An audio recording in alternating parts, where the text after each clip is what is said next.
Hoje eu quero falar a respeito disso daqui, ó, desse amplificador. Muitas pessoas compraram todas as placas que eu havia deixado disponíveis montadas no Mercado Livre, né? Então a única coisa que elas tinham que fazer é achar um dissipador apropriado, alimentar a placa, colocar o sinal de som, tal, certinho, e curtir o sonzinho dela. Muitas pessoas compraram as plaquinhas lisas, então é com essas pessoas que eu quero falar. Esse vídeo é para essas pessoas, tá? Mas serve, lógico, para as pessoas que compraram as placas montadas. Nunca se sabe o que pode acontecer, de repente, sem querer, por acidente, você acaba invertendo a polaridade aqui na alimentação e acontece alguma coisa, danifica alguma coisa que não dá para saber, não se sabe, né? Então vamos lá. Eu já havia mencionado aqui algumas informações em outros vídeos, mas eu vou aproveitar para falar a respeito delas novamente e sobre outras informações que eu não havia postado, mas é importante que vocês saibam, tá bom? Quem comprou as placas lisas desse amplificador percebeu que as suas placas foram com 2 resistores montados já no lugar. Por quê? Houve uma alteração no valor de um resistor, que vai aqui, ó, nas duas placas, né?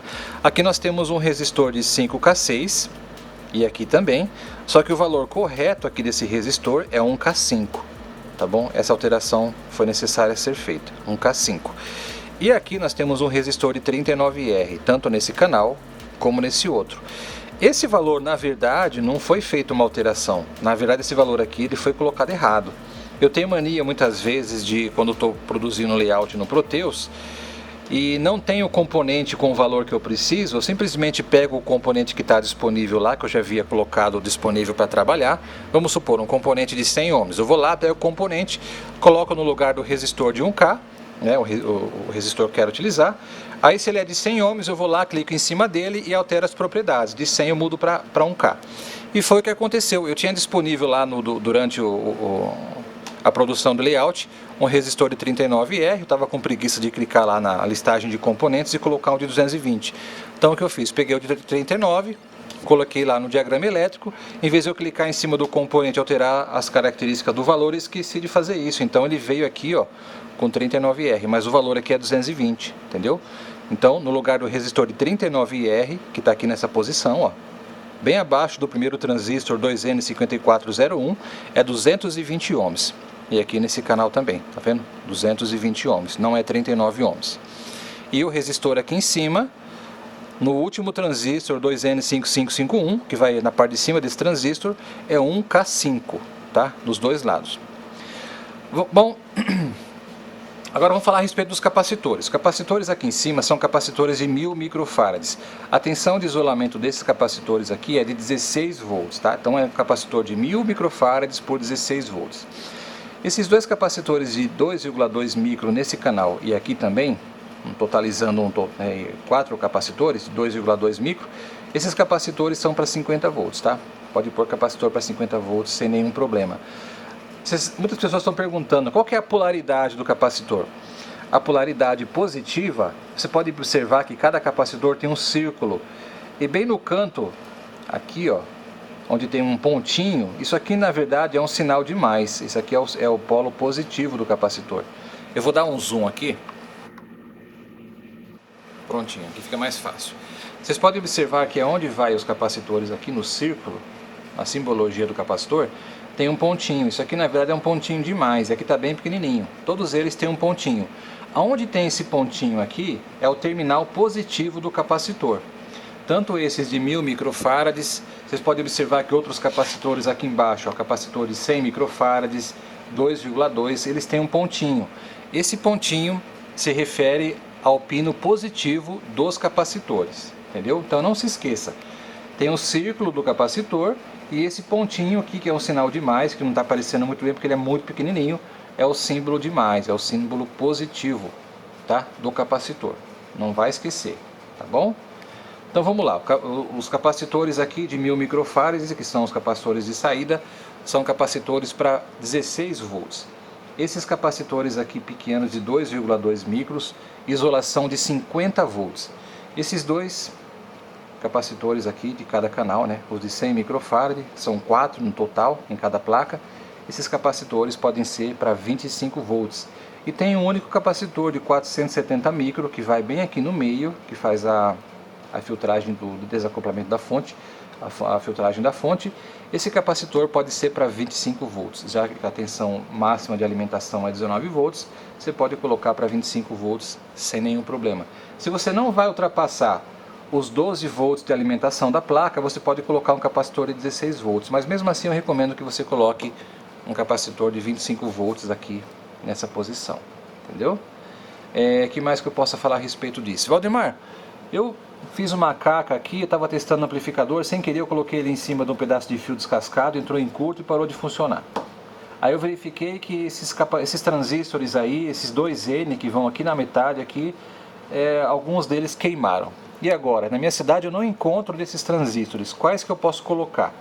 Se você não encontra os transistores da linha 2N, tanto o 5401 ou 2N5551, você pode colocar os transistores da linha BC.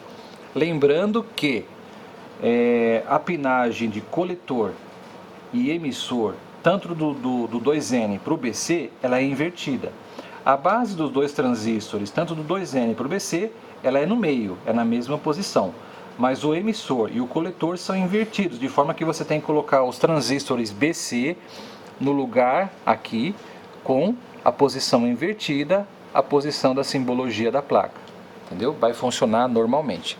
Valdemar, eu não estou achando o tipo 41 e tipo 42, posso pôr o 31 e 32? Pode, você pode colocar tanto o tipo 41, o tipo 31 como o tipo 42 no lugar.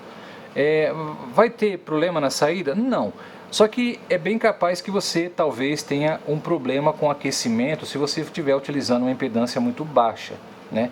Apesar que o tipo 31 e o tipo 42, deixa eu ver aqui, eu não me lembro bem, mas acho que eles têm uma diferençazinha de corrente.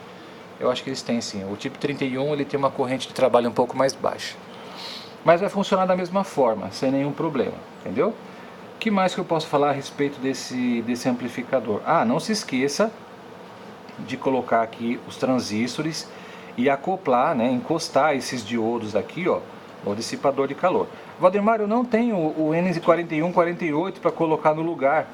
Cada placa utiliza, vamos supor, 2, 4, 6, 8. Cada placa utiliza 8 diodo. Eu não tenho desses diodo. Eu só tenho o N4001, 4007. Pode colocar, não tem nenhum problema. Se você não tiver um N41, 48, pode colocar um N4001, um N4007, tranquilamente, sem nenhum problema. Você pode colocar sim, tá bom? Os resistores, é bom que você obedeça ao restante aqui dos valores do silkscreen, né, que estão impressos aqui na placa. E como eu falei a respeito das alterações que foram feitas, não se esqueça, esses resistores aqui, né, para quem recebeu uma placa lisa sem isso daqui, que eu acho difícil de acontecer, porque eu sempre tomei o cuidado de colocar sempre os resistores no lugar para que não haja problema. Mas teve gente que comprou duas placas, né, mais de uma placa. Mesmo assim, claro, eu enviei, mas se aconteceu de eu ter enviado uma placa com resistor e a outra sem, se você não se basear pelo modelo, não se esqueça que aqui no lugar do 5K6 vai um resistor de 1K5, entendeu? Aqui são dois resistores de 5K6, é 1K5 que vai aqui, e no lugar de 39R, aqui e aqui, é 220 ohms. Não se esqueça também que a tensão de alimentação máxima desse amplificador é de 19 volts. Tá bom? Não ultrapasse isso, senão você vai ter problemas. O ideal mesmo é que você utilize tensões de 12 volts para você ter um amplificador funcionando por um bom tempo, para você não ter dor de cabeça. Beleza? Então é isso aí, pessoal. Eu espero que vocês tenham gostado. Se ficou alguma dúvida, por favor, deixa aqui embaixo no campo de comentários. Eu vou respondendo assim que possível. Outra coisa também. Essas placas não acompanham lista de componentes, muito menos o diagrama. Por quê? Como eu já havia mencionado, obviamente, a placa já tem todos os valores disponíveis aqui dos componentes. Então você não precisa se preocupar, entendeu? Só você ver aqui quantos componentes você vai utilizar. Vamos supor, é uma placa estéreo, possui 2 canais. Então se em cada canal possui um valor diferente, você vai duplicar por 2. Então aqui se nós temos um resistor de 15K, você vai ter que comprar 2, porque é o de 15K aqui e 15K aqui também, beleza? Nós temos o resistor de 220R aqui e aqui, só que aqui em cima também tem, no lugar de 39 é 220, então são 1, 2, 3, 4, 4 resistores de 220 ohms, beleza? Certinho? Então é isso aí, pessoal. Se ficou com a dúvida, Deixa aqui embaixo no campo de comentários. Ah, outra coisa também. Eu falar para você, por isso que eu não vou mais colocar valor de componente. Eu vou colocar agora a posição dos componentes, que é a melhor coisa. Aqui, ó, tá 330p. Você pode colocar 330p picofarads aqui no lugar desse capacitor? Pode. Não tem nenhum problema. Mas se você colocar um capacitor com esse valor aqui, talvez o amplificador não responda muito bem em altas frequências. Então eu coloco aqui geralmente 100 picofarads. Daqui também é um caso em que eu coloquei o capacitor, em vez de eu alterar o valor, esqueci de alterar. Aí ficou 330, mas é 100 picofarads, tá? Se você obedecer aqui, normal, não vai acontecer nada. Mas pode ser que você não tenha um rendimento tão bom em agudos como se você tivesse utilizando o capacitor de 100 picofarads. Beleza, pessoal? Obrigado por ter assistido esse vídeo até o final e até o próximo vídeo. Grande abraço a todos vocês. Valeu!